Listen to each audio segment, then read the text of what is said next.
বাংলাদেশ সরকারি কর্মচারী দাবি আদায় ঐক্য পরিষদের কেন্দ্রীয় কর্মসূচির অংশ হিসেবে উত্তাল নওগাঁর আত্রায় আজ সকালে উপজেলা পরিষদ চত্বরে জড়ো হয়ে বিক্ষোভ প্রদর্শন করেন বিভিন্ন দপ্তরের কর্মচারীরা।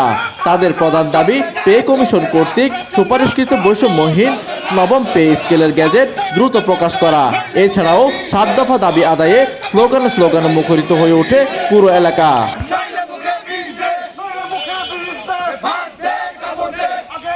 এই কর্মসূচিতে সংহতি জানিয়ে যোগ দিয়েছে বাংলাদেশ সরকারি কর্মচারী কল্যাণ সমিতি আত্রাই উপজেলা শাখা। অধিকার আদায়ে অনড় অবস্থানে থেকে 3 দিনব্যাপী এই আন্দোলন চালিয়ে যাওয়ার ঘোষণা দিয়েছেন বক্তারা। এইদিকে বাংলাদেশ সরকারি কর্মচারী দাবি আদায় ঐক্য পরিষদের ডাকে আজ উপজেলা পরিষদ চত্বরে এই বিক্ষোভ পালিত হয়। এতে যোগ দিয়েছেন উপজেলা সর্বস্তরের সরকারি কর্মকর্তা ও কর্মচারীরা।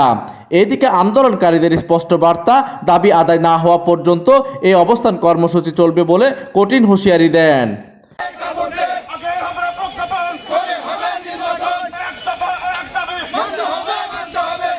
নওগাঁর আত্রাই থেকে প্রতিনিধি মোসাম্মদ রিমা খাতুনের তথ্য ও পাঠানো চিত্রে ডেস্ক নিউজ, দিগন্তের বার্তা 24।